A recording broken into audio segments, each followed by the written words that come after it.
안녕하세요. 동행쌤입니다. 오늘은 외도는 이혼이다 라고 생각하는 부부들에게란 칼럼을 준비했는데요. 먼저 영상 보시기 전 구독과 좋아요 부탁드립니다.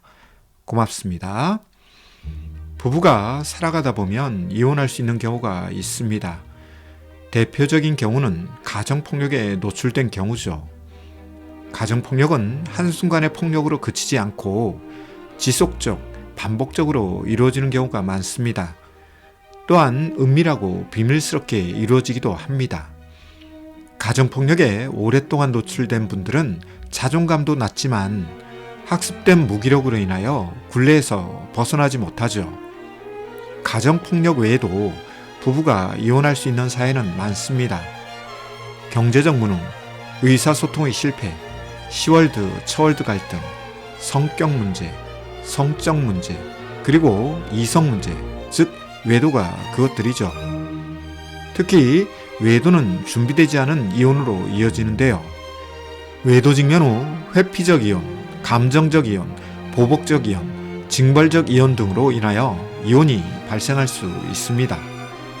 이혼의 촉발 요인은 배우자의 외도였지만 이혼 선택과 결정에는 감정 반사적인 경우가 있습니다. 오늘은 외도는 이혼이다라는 공식을 가진 부부들에게 조언을 드리려고 이 영상을 만들어 보는데요. 혹 당신 부부가 외도와 직면하였고 이혼 위기 앞에 서 있다면 저의 이 영상이 살아가야 할 삶을 위한 선택과 결정에 도움이 되는 조언이길 바랍니다. 먼저 말씀드리고 싶은 것은 외도 직면 후 이혼을 해야 할 경우가 있다는 것입니다. 대표적인 경우는 다음과 같은데요. 첫째, 반복적, 습관적 외도를 하는 경우, 즉 외도 발각 후에도 삶의 변화가 없는 경우입니다. 1차적으로 외도 행위자의 삶의 변화가 있겠지만 궁극적으로는 외도와 직면한 부부 삶의 변화가 있습니다. 한편 반복적, 습관적 외도는 관계 중독으로 이어지며 이는 개인적 파국을 넘어 가족의 삶을 파멸로 몰고 가죠. 둘째, 외도 발각 후 가정폭력을 행사하는 경우인데요. 가정폭력에 대해서는 앞에서 언급하였기에 이 정도로 언급하고 넘어가겠습니다. 셋째, 외도뿐만 아니라 다른 중독 증상을 가진 경우인데요. 제가 외도 상담을 하다 보면 외도 행위자들 중에는 외도 행위뿐만 아니라 중독 증상을 가진 경우가 있습니다. 예를 들면 술 중독, 도박 중독, 게임 중독, 마약 중독 등등 이 경우 외도 행위자의 변화는 희망 고문이 됩니다. 따라서 이 경우 이혼을 진지하게 생각해 보아야 합니다. 외도 직면 후 3가지 경우가 당신 부부에게 있다면 이혼을 진지하게 생각해 보아야 하는데요. 여기서 중요한 것은 어떻게 이혼하느냐입니다. 이 질문은 협의 이혼이냐 소송 이혼이냐 하는 문제가 아니라 관계적, 정서적, 심리적 이혼과 관련된 질문입니다. 본론으로 돌아와서 어떻게 이혼하느냐에 대한 구체적인 답을 드리기에 앞서서 먼저 생각해 볼 점들이 있습니다. 인간은 익숙함의 존재입니다. 비록 결혼 생활이 불안정하고 욕구 불만이 많았다고 하더라도 부부가 함께 살았다는 익숙함이 존재합니다.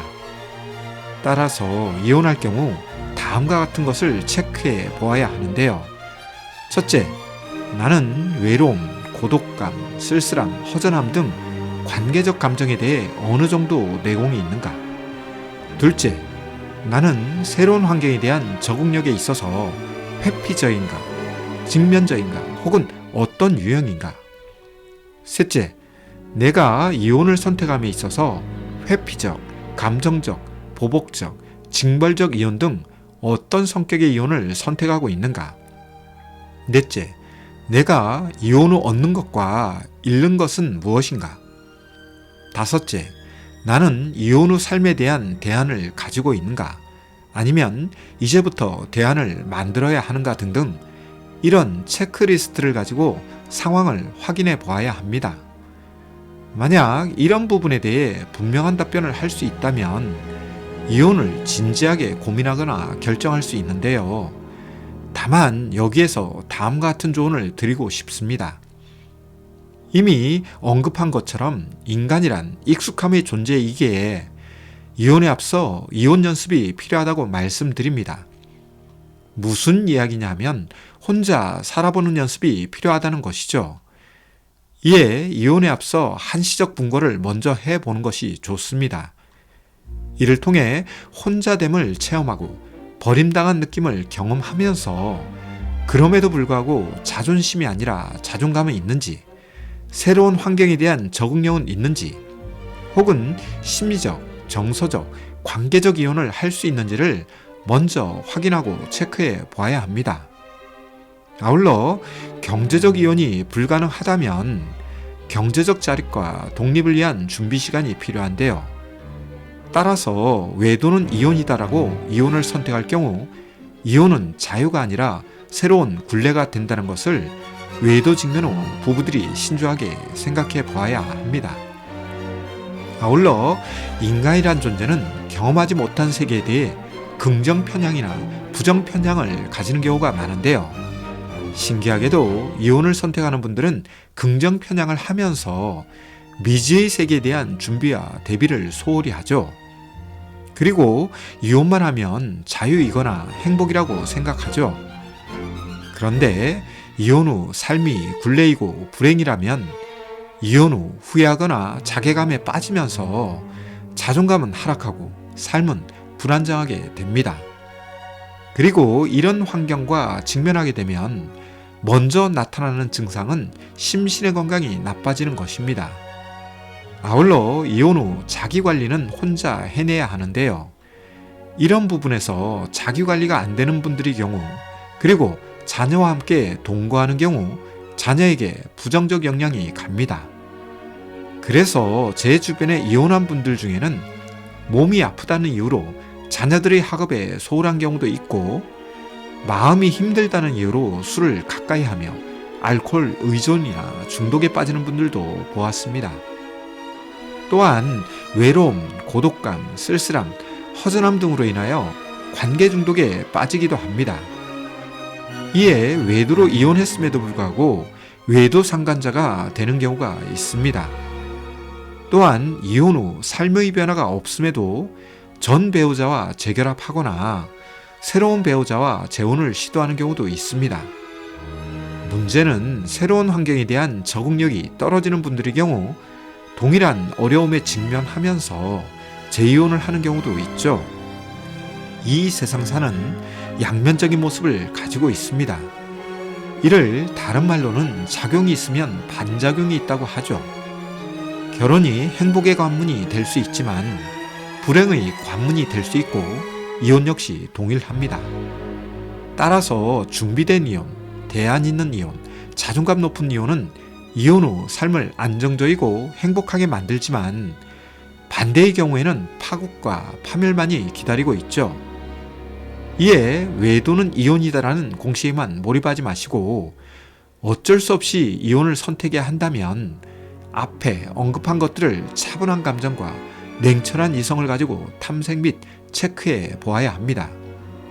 결혼을 일륜지 대사라고 부르지만 제가 볼 때에는 이혼이 더 그렇습니다. 결혼을 잘못해도 후회가 크지만 이혼을 잘못하면 인생을 망칩니다. 따라서 이혼을 하지 말라는 것이 아니라 준비된 이혼, 대안 있는 이혼, 자존감 높은 이혼을 하십시오. 그리고 이를 위해 가장 기초가 되는 것은 이혼 전후 생긴 상처에 대한 치료가 중요합니다. 작은 상처는 저절로 나을 수도 있지만 작은 상처가 더 큰 상처로 진행될 수도 있습니다. 외도의 상처, 이혼의 상처는 작은 상처가 아닙니다. 자칫 치료를 소홀히 하면 암과 같은 질병이 될 수 있습니다. 그리고 이런 질병은 시간이 흐르면서 더 빠른 세포 분열이 이루어지기 때문에 나중에는 수습 불가의 상황이 될 수 있습니다. 이에 이혼을 하더라도 욕망의 이혼이 아니라 더 나은 삶을 위한 열망의 이혼을 선택하세요. 오늘은 외도는 이혼이다라고 생각하는 부부들에게 조언을 드려 보았는데요. 내용이 유익하고 공감되었다면 구독과 좋아요 부탁드립니다. 고맙습니다.